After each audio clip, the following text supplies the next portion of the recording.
Morning students, today we will discuss about alkenes. तो alkenes क्या होती हैं और कैसे आप उनका नॉमेनक्लेचर कर सकते हैं, क्या उनकी फ़िज़िकल प्रॉपर्टीज़ होती हैं और क्या उनका स्टेबिलिटी रहेगी, रिलेटिव स्टेबिलिटी ऑफ एल्कीन्स। ये टॉपिक्स हम आज के इस वीडियो लेक्चर में डिस्कस करेंगे। तो सबसे पहले व्हाट आर एल्कीन्स। तो एल्कीन्स जो होते हैं that are unsaturated. Unsaturated means यानी कि अनसैचुरेटेड हाइड्रोकार्बन ये होते हैं जिनमें कार्बन कार्बन डबल बॉन्ड हो या ट्रिपल बॉन्ड हो। तो जिसमें से एल्कीन्स आपके वो अनसैचुरेटेड हाइड्रोकार्बन्स होते हैं जिनमें carbon carbon double bond present होता है। ठीक है। Then these alkenes are also known as olefins. इनको आप ओलिफिन्स भी कहते हैं because they are oil forming. Olefin जो लोअर मेंबर्स होते हैं एल्कीन्स के, वो आपके ऑयली प्रोडक्ट बनाते हैं। ठीक है। जब आप इनकी रिएक्शन करते हैं हेलोजेंस के साथ, क्लोरीन ब्रोमीन वगैरह के साथ जब आप रिएक्ट करेंगे तो दे फॉर्म ऑयली प्रोडक्ट। तो these are oil forming, that's why these are also known as olefins. ठीक है। Their general formula is CnH2n where n can be 2, 3, 4 and so on. ठीक है। 1 नहीं हो सकता क्योंकि there should be at least 2 bonds, 2 carbon atoms जिनके बीच में आपका डबल बॉन्ड प्रेजेंट होगा। ठीक है। तो फर्स्ट जो इसका मेंबर रहेगा यानी वो आपका रहेगा C2 और हाइड्रोजन का नंबर डबल C2H4। ठीक है। तो आपने नॉमेनक्लेचर करते हैं, अब हम कैसे इनकी नेमिंग करनी है एल्कीन्स की। फर्स्ट मेंबर आपका रहेगा C2H4। तो कॉमन सिस्टम में आपने वर्ड यूज़ करना है एल्काइलीन। जो भी आपका एक कार्बन एटम 2 कार्बन एटम वाले जो आपकी वर्ड रूट होती है उसके पीछे आपने लगा देना है आइलीन। जैसे 2 कार्बन एटम वाले के लिए आपकी वर्ड रूट होती है इथ। ठीक है। तो इथ के पीछे आपने लगा दिया आइलीन, तो ये इसका कॉमन नेम हो गया। और IUPAC नेम में आपने सफिक्स लगानी है इन। तो इसके वर्ड रूट हो गया इथ और इन अगर आपने पीछे लगा दिया तो ये आपका उसका क्या हो गया, IUPAC नेम हो गया। ठीक है, पता चल गया। कॉमन नेम में आइलीन और IUPAC नेम में आपको इन लगानी है। तो अब जैसे नेक्स्ट मेंबर सपोज करो आपका है C3H6, तो उसका आपका नाम हो जाएगा प्रोपाइलीन कॉमन नेम और प्रोपीन आपका हो जाएगा IUPAC नेम। ठीक है। देन सपोज करो आपका है C4H8। अब C4H8 के आपके 3 आइसोमर्स पॉसिबल हैं।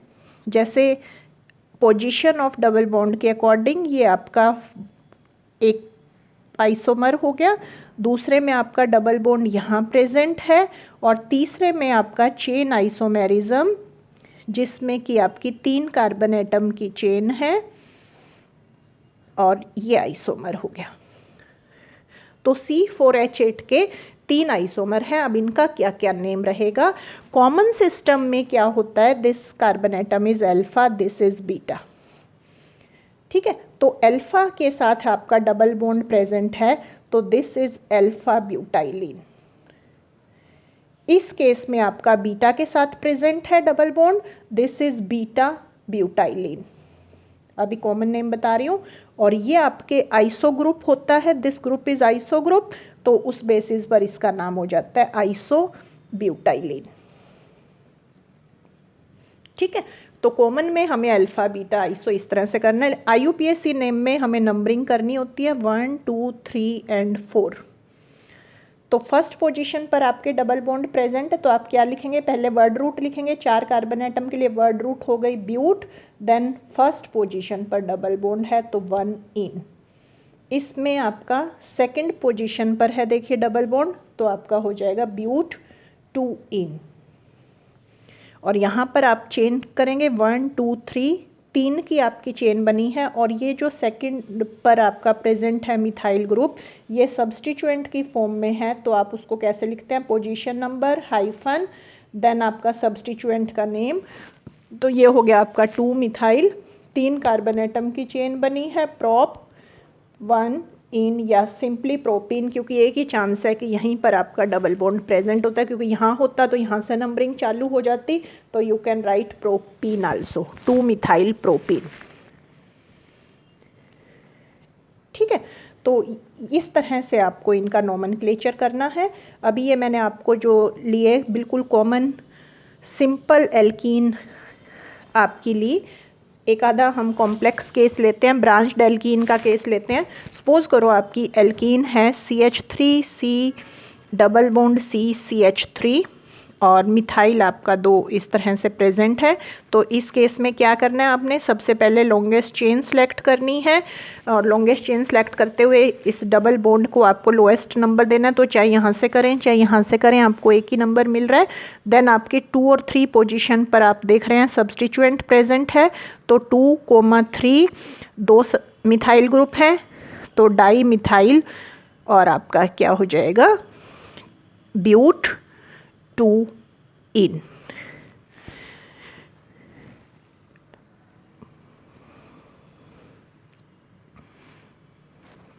ठीक है, अब सपोज करो मैंने इसमें कुछ चेंज कर दिया, मैंने इसमें यहाँ पर सब्स्टिट्यूएंट आपका CH2 CH3 कर दिया।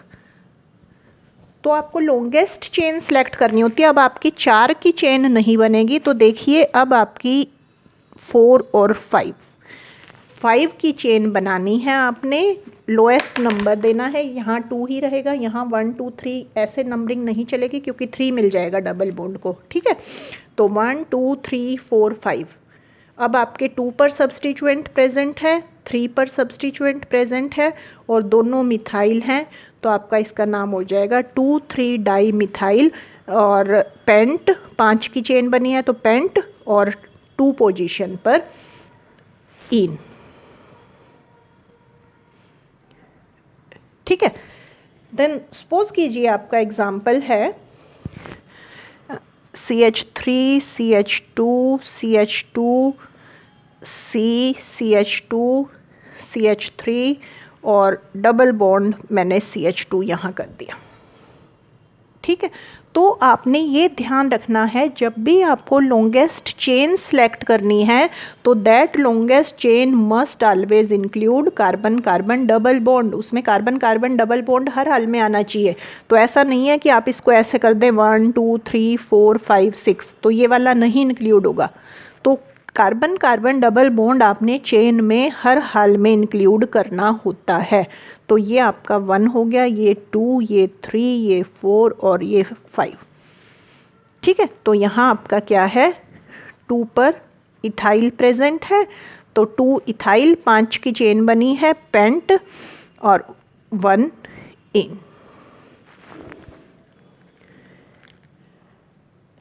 ठीक है, एक और लास्ट एग्जाम्पल करते हैं कि जैसे आपके इथाइल मिथाइल्स प्रेजेंट हैं और एक से ज़्यादा प्रेजेंट है तो आप डाई, 2 प्रेजेंट है तो डाई, 3 है तो ट्राई, ऐसे यूज़ करते हैं ना। तो सपोज कीजिए आपकी एल्कीन है CH3CH double bond C CH3 CH CH2 CH3 and यहाँ पर आपने लगा दिया इथाइल। ठीक है, तो लॉन्गेस्ट चेन सेलेक्ट करनी है। लॉन्गेस्ट चेन 1 2 3 4, यहाँ से कर रहे हो तो भी 4 आ रहा है, यहाँ से कर रहे हो तो भी 4 आ रहा है। तो अब आप यहाँ से करेंगे। ठीक है, 1 2 3 4 5 6 7, क्योंकि आपको लोएस्ट सम रूल भी देखना है। यहाँ पर आपके सब्स्टिट्यूएंट प्रेजेंट है 2 पर 4 पर और 5 पर। ठीक है, और अगर आप ऐसे करते हैं 1 2 3, तो 3 पर प्रेजेंट है, देन 4 पर प्रेजेंट है, 5 6 पर प्रेजेंट है। तो lowest locant rule, set of locants rule आपने पढ़ा हुआ है लोअर क्लासेस में, तो ये आपको फॉलो करना है। इसीलिए आपकी नंबरिंग जो है वो लेफ़्ट से राइट की तरफ होगी। तो अब आपको जो करना है जब आपके दो सब्स्टिट्यूएंट प्रेजेंट हैं डिफरेंट, जैसे एक मिथाइल प्रेजेंट है एक इथाइल प्रेजेंट है, तो you have to follow alphabetical order. आप नेमिंग करते टाइम इथाइल को पहले लिखेंगे। तो 5 पर आपके क्या प्रेजेंट है, इथाइल, देन 2 पर एंड 4 पर आपके हैं मिथाइल। अब ध्यान रखना है जो भी आप ये प्रेफिक्स इसके लिए यूज़ करते हैं इसको आपको काउंट नहीं करना होता। अल्फ़ाबेटिकल ऑर्डर देखते टाइम आपने इसको काउंट नहीं करना, आपको सब्स्टिट्यूएंट देखना है कौन सा है, मिथाइल है इथाइल है। आपका ई पहले आता है तो आप ई पहले करेंगे, आप मिथाइल पहले नहीं करेंगे। अगर आपने डी को कंसीडर कर लिया और 2,4 डाई मिथाइल पहले लिख दिया इथाइल बाद में, तो ये आपका गलत हो जाएगा। तो 5 इथाइल 2,4 डाई मिथाइल आपका हेप्ट, और 3 पर आपके इन प्रेजेंट है, तो ये इसका नेम हो जाएगा। ठीक है, तो this was all about nomenclature of alkenes. The next है there physical properties. Physical properties of alkenes. तो सबसे पहले आप फिजिकल प्रॉपर्टीज़ में फिजिकल स्टेट ही स्टडी करते हैं। तो इनकी जो फिजिकल स्टेट है वो क्या रहेगी, जो इसके फर्स्ट 3 मेंबर हैं यानी कि C2, C3 और C4। ठीक है, इथीन, प्रोपीन और ब्यूटीन, ये तो आपकी होती है कलरलेस गैसेस। ठीक है, एंड नेक्स्ट 11 मेंबर यानी C5 to C15 ये आपके होते हैं लिक्विड्स, और जो हायर मेंबर्स आपके होते हैं स्टिल हायर, वो आपके होते हैं सॉलिड्स। तो फिजिकल स्टेट से जनरली आपका कोई क्वेश्चन नहीं पूछते। देन नेक्स्ट आपकी फिजिकल प्रॉपर्टी है मेल्टिंग पॉइंट। तो इम्पॉर्टेंट है इसका मेल्टिंग पॉइंट। एल्कीन्स के मेल्टिंग पॉइंट में कोई रेगुलर ट्रेंड नहीं है। रेगुलर ट्रेंड क्यों नहीं है अभी डिस्कस करते हैं। First of all melting point of alkenes जो है that is greater than that of alkanes. Alkenes का मेल्टिंग पॉइंट एल्केन्स से ज़्यादा होता है। क्यों ज़्यादा होता है? क्योंकि इसके अंदर पाई इलेक्ट्रॉन क्लाउड प्रेजेंट है, और पाई इलेक्ट्रॉन क्लाउड होने की वजह से दे आर मोर पोलराइजेबल। ठीक है, क्योंकि यहाँ सिर्फ सिग्मा इलेक्ट्रॉन प्रेजेंट है, यहाँ पाई इलेक्ट्रॉन्स भी प्रेजेंट हैं, and pi electrons are more polarizable as compare to sigma electron, जिसकी वजह से इसके अंदर यू कैन से इंटरमोलिकुलर जो फोर्सेस ऑफ अट्रैक्शन हैं वो ज़्यादा हो जाएंगे, मोर हो जाएंगे, और यहाँ intermolecular forces of attraction less रहेंगे। That's why alkenes have higher melting point than alkanes. ठीक है, देन इनका कोई रेगुलर ट्रेंड नहीं है। अब यहाँ जहाँ पर भी आइसोमेरिक एल्कीन्स आ जाती हैं, जैसे कि आपकी ट्रांस आ गई, ठीक है, तो आपका ट्रांस वाली एल्कीन का जो मेल्टिंग पॉइंट है वो सिस से ज़्यादा होगा। जैसे मैं अगर 2 ब्यूटीन की बात करूं तो 2 ब्यूटीन का ये आपका सिस आइसोमर है, तो सिस का आपका जो मेल्टिंग पॉइंट है वो ट्रांस से कम होगा। क्यों कम होगा? क्योंकि ट्रांस में जो ये बल्की ग्रुप है that are on opposite side.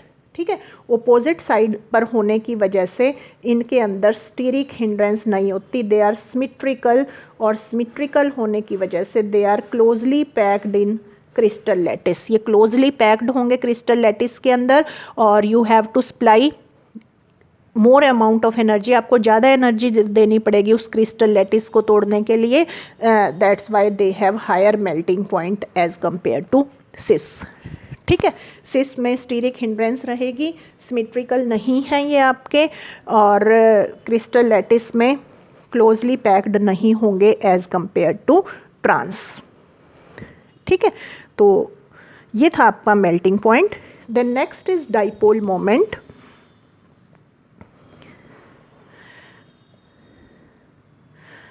अब डाइपोल मोमेंट क्या होगा? अगर आपका सिमेट्रिकल ट्रांस मॉलिक्यूल है, जैसे कि मैंने अभी ट्रांस बनाती हूँ पहले मैं, ये आपका सिमेट्रिकल ट्रांस मॉलिक्यूल है जो कि आपका नाम है ट्रांस ब्यूट 2 इन। ठीक है। अब इनका जो डाइपोल मोमेंट है वो 0 होगा, क्यों? क्योंकि इसके डाइपोल मोमेंट ने इसके डाइपोल मोमेंट को कैंसिल आउट कर देना है, तो overall dipole moment will be 0। ठीक है। जबकि अगर आप सिस 2 ब्यूटीन की बात करें तो सिस 2 ब्यूटीन में क्या होगा, there is net dipole moment, इसने यहाँ इसकी डायरेक्शन रही और यहाँ रही, तो there will be net dipole moment, you can say that can not be 0। ठीक है। तो डाइपोल मोमेंट ऑफ जो सिमेट्रिकल एल्कीन्स है, सिमेट्रिकल की बात कर रही है मैंने अभी, वो आपका 0 होगा और सिस का 0 नहीं होगा। और अगर मैं यहाँ पर देखिए, अगर इसको अनसिमेट्रिकल कर दूँ, ठीक है, अनसिमेट्रिकल कर दिया मैंने, यहाँ पर इथाइल ग्रुप लगा दिया, ठीक है, तो अब मिथाइल वाले का जो पोलैरिटी है और इथाइल वाले की पोलैरिटी है ये डिफरेंट होगी ना, तो इस केसेस में आपका म्यू जो है that is not equal to 0। ठीक है। तो अनसिमेट्रिकल अगर ट्रांस है तो उनका कुछ डाइपोल मोमेंट होगा, लेकिन सिमेट्रिकल है तो उनका डाइपोल मोमेंट नहीं होगा। और इस केस में चाहे आपका सिमेट्रिकल हो और चाहे आपका अनसिमेट्रिकल हो, डाइपोल मोमेंट कभी भी 0 नहीं होगा। ठीक है। अब डाइपोल मोमेंट के बेसिस पर इनके डिपेंड करेंगे बॉइलिंग पॉइंट। बॉइलिंग पॉइंट, अब एल्कीन्स का जो बॉइलिंग पॉइंट है वो रेगुलर ट्रेंड शो करेगा एल्केन्स की तरह, और वही आपका जैसे जैसे कार्बन एटम का नंबर बढ़ता जाएगा आपका बॉइलिंग पॉइंट बढ़ता जाएगा, और लगभग 20-30 डिग्री के आसपास बढ़ जाता है for each addition of carbon atom. ठीक है। लेकिन अगर आप आइसोमेरिक एल्कीन्स की बात करते हैं तो आइसोमेरिक एल्कीन्स में आपका क्या होता है, सिस का जो बॉइलिंग पॉइंट है वो ट्रांस से ज़्यादा होता है। ठीक है। अब ऐसा इसलिए होता है क्योंकि जो सिस हैं उनका डाइपोल मोमेंट 0 नहीं होता। ठीक है। सिस के अंदर you can say dipole dipole interactions जो हैं that will be more as compare to trans. ठीक है। डाइपोल डाइपोल इंटरेक्शन जो है वो सिस के अंदर ज़्यादा होंगे, और जबकि ट्रांस क्योंकि नॉन पोलर है इसके अंदर फिर या वीकली पोलर भी होता है अगर आपका अनसिमेट्रिकल है, तो ओवरऑल जो ट्रांस के अंदर हैं dipole dipole interactions are less. ठीक है। तो that's why cis have higher boiling point as compare to trans. ठीक है। Then you can talk about solubility.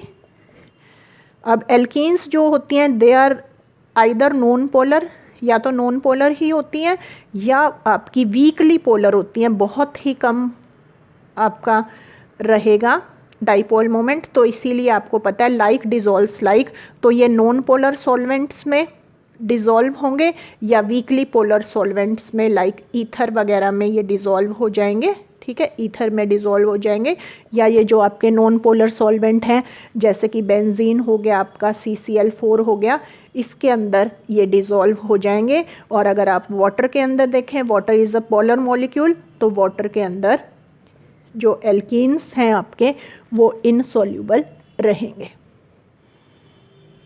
ठीक है। Then last you can talk about density. तो all alkenes are lighter than water. Water की आपकी 1 ग्राम पर CC होती है, इनकी मैक्सिमम 0.89 ग्राम पर सीसी हो सकती है।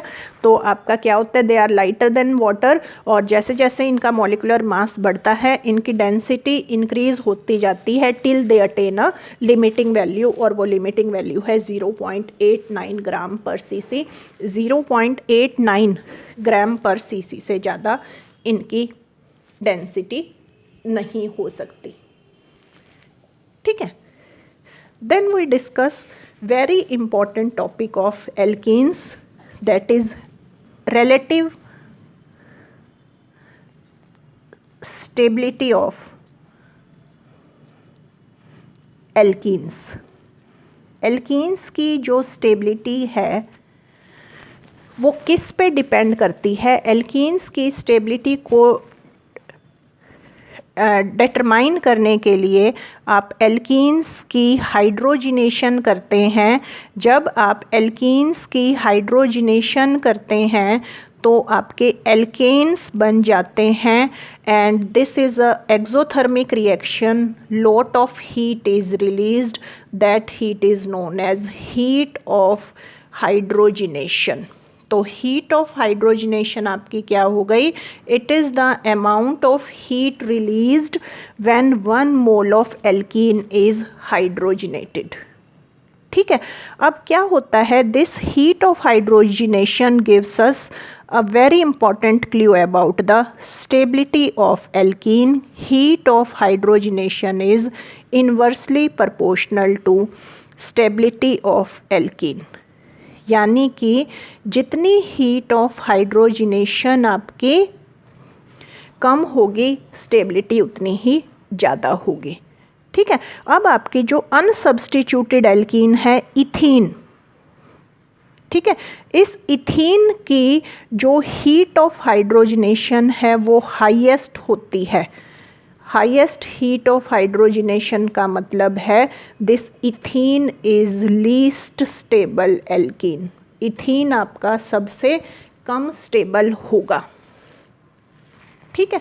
और जैसे जैसे अब आप इस इथीन के साथ सब्स्टिट्यूशन करते जाएंगे वैसे वैसे आपकी हीट ऑफ हाइड्रोजिनेशन कम होती जाती है और स्टेबिलिटी आपकी बढ़ती जाएगी. जैसे कि अगर आप कहें, मैं CH3 करके लिखती हूँ, अगर आपने CH3 CH3 C double bond C CH3 CH3 इसकी बात करी, this will be more stable then अब आपके ट्राई सब्स्टिट्यूटेड हो, ये आपकी टेट्रा थी, ट्राई, देन आपका डाई सब्स्टिट्यूटेड हो. अच्छा, डाई सब्स्टिट्यूटेड का चलो मैं अभी आपको अलग से कराऊंगी. अभी मैं सिस ही लिख दिया है मैंने, चलो कुछ नहीं होता. अभी सिस ट्रांस सारा केस लूँगी.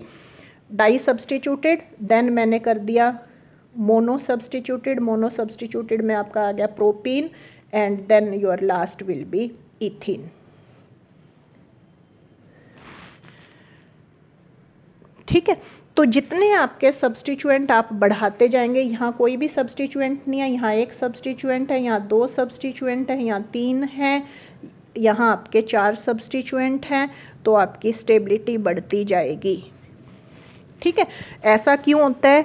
ऐसा इसलिए क्योंकि अब इसके अंदर आपके हो गए 12 अल्फ़ा हाइड्रोजन, यहाँ आपके 9 अल्फ़ा हाइड्रोजन है, यहाँ 6 हैं, यहाँ आपके 3 अल्फ़ा हाइड्रोजन है और इसके अंदर कोई अल्फ़ा हाइड्रोजन नहीं है. डबल बॉन्ड से नेक्स्ट कार्बन पर जो हाइड्रोजन प्रेजेंट है दैट इज़ अल्फ़ा. तो जितने ज़्यादा आपके अल्फ़ा हाइड्रोजन होंगे उसके उतने ही ज़्यादा हाइपर कंजुगेटिव स्ट्रक्चर्स बनेंगे. तो हाइपर कंजुगेशन की वजह से आप कह सकते हैं जिसके जितने ज़्यादा हाइपर कंजुगेटिव स्ट्रक्चर बनते हैं वो आपका उतना ही ज़्यादा स्टेबल होता है. ठीक है. तो ये आपका ज़्यादा स्टेबल, इसमें 9 है, इसमें 6 है, इसमें आपके 3 थे, इसमें 2 थे. ठीक है. अब हम बात करते हैं एल्कीन. आपका ये आपको कहीं भी नहीं मिलेगा केस. ब्यूटीन आपका क्या होता है? अगर आपका C4H8 है तो C4H8 के देखिए आपके 4 आइसोमर्स पॉसिबल हैं. CH3 CH3 C double bond CH2, एक ये पॉसिबल है. CH3 C CH3 H H ये पॉसिबल है. CH3 C double bond C CH3 H H ये पॉसिबल है. एंड देन लास्ट आपका आ गया CH3 CH2 C double bond C H H H. ये आपका हो गया 1 ब्यूटीन, ये आपका हो गया सिस 2 ब्यूटीन, ये आपका हो गया ट्रांस 2 ब्यूटीन और ये आपका हो गया आइसोब्यूटाइलिन यानी कि 2 मिथाइल प्रोपीन. तो अब ब्यूट 1 इन में आपके 2 अल्फ़ा हाइड्रोजन प्रेजेंट है. ठीक है. और यहाँ आपके 6 अल्फ़ा हाइड्रोजन, यहाँ 6 अल्फ़ा हाइड्रोजन और यहाँ भी 6 अल्फ़ा हाइड्रोजन. तो आपका ये तो आपका लीस्ट स्टेबल हो गया, क्योंकि इसमें 2 अल्फा हाइड्रोजन है तो इसके हाइपर कंजुगेटिव स्ट्रक्चर सबसे कम बनेंगे, कोई प्रॉब्लम नहीं।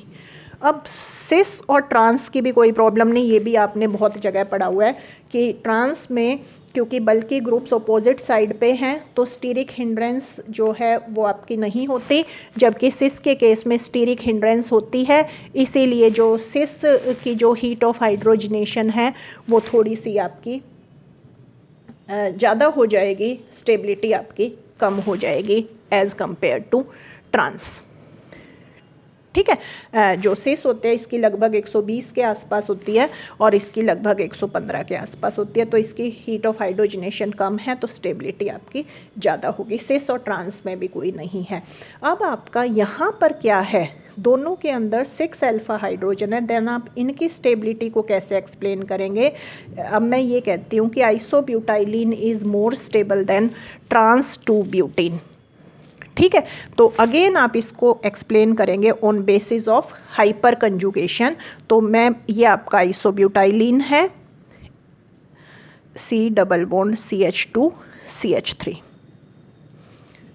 ठीक है, अब इसका मैं अगर एक ही हाइपर कंजुगेटिव स्ट्रक्चर बनाऊंगी, सिर्फ ये यहाँ शिफ्ट हुआ, ये यहाँ शिफ्ट हुआ, तो आपका हाइपर कंजुगेटिव स्ट्रक्चर देखो क्या बना, ये H प्लस हो गया, CH2 डबल बॉन्ड C, ये आपका CH2 नेगेटिव हो गया और ये आपका CH3 हो गया। तो ये मैंने जैम का बना लिया, ये जैम है आइसोब्यूटाइलिन। ऐसे ही मैं एक ट्रांस का बना देती हूँ। ट्रांस में क्या है, HCH2 C double bond C CH3H, ये यहाँ शिफ्ट हुआ, ये यहाँ शिफ्ट हो गया, तो आपका बना H प्लस, ये आपका CH2 डबल बॉन्ड C, ये आपका C नेगेटिव हो गया, H CH3H। अब हाइपर कंजुगेटिव जो स्ट्रक्चर बना है उनमें से देखिए आप, ये जो हाइपर कंजुगेटिव स्ट्रक्चर है इसमें नेगेटिव चार्ज आपका प्राइमरी के ऊपर है, कार्बन एटम के ऊपर, this is primary carbon ion, और प्राइमरी कार्बन आयन होने के साथ साथ it is di substituted, 2 substituent present हैं इसके अंदर, जबकि दिस इज़ मोनो सब्सटीट्यूटेड, और मोनो सब्सटीट्यूटेड के साथ साथ इट इज़, ये जो कार्बन आयन बना है, this carbon ion is secondary in nature. और आपको कार्बन आयन्स की स्टेबिलिटी पता है, primary carbon ion is more stable then secondary carbon ion. तो यानी ये स्ट्रक्चर आपका मोर स्टेबल है। ठीक है, और ये जो आपका स्ट्रक्चर बना ये लेस स्टेबल है, ये लेस स्टेबल है ट्रांस का, और जैम का आपका ज़्यादा स्टेबल है। तो इस वजह से दोनों के अंदर 6 अल्फा हाइड्रोजन है, लेकिन स्टेबिलिटी किसकी ज़्यादा होगी, आइसोब्यूटाइलिन की ज़्यादा होगी एज़ कंपेयर टू ट्रांस। ये केस आपको किसी भी बुक में नहीं मिलेगा, तो इसको ध्यान से आप समझिएगा कि वाई जैमिनल जो आपके हैं जैम एल्कीन्स, ये जैम होगी, that is more stable than trans, and trans is more stable than cis due to इसके अंदर लेस स्टेरिक हिंड्रेंस है। देन अगर आप 1 ब्यूटीन की बात करें कि 1 butene is less stable as compare to 2 butene, तो वहाँ आपका आ जाएगा, क्योंकि 1 ब्यूटीन में only 2 alpha hydrogens are there, that's why their hyperconjugative structures will be less and their stability will be less. ठीक है, तो this was all about your stability of alkenes and today's lecture. Thanks for watching the video. Thank you.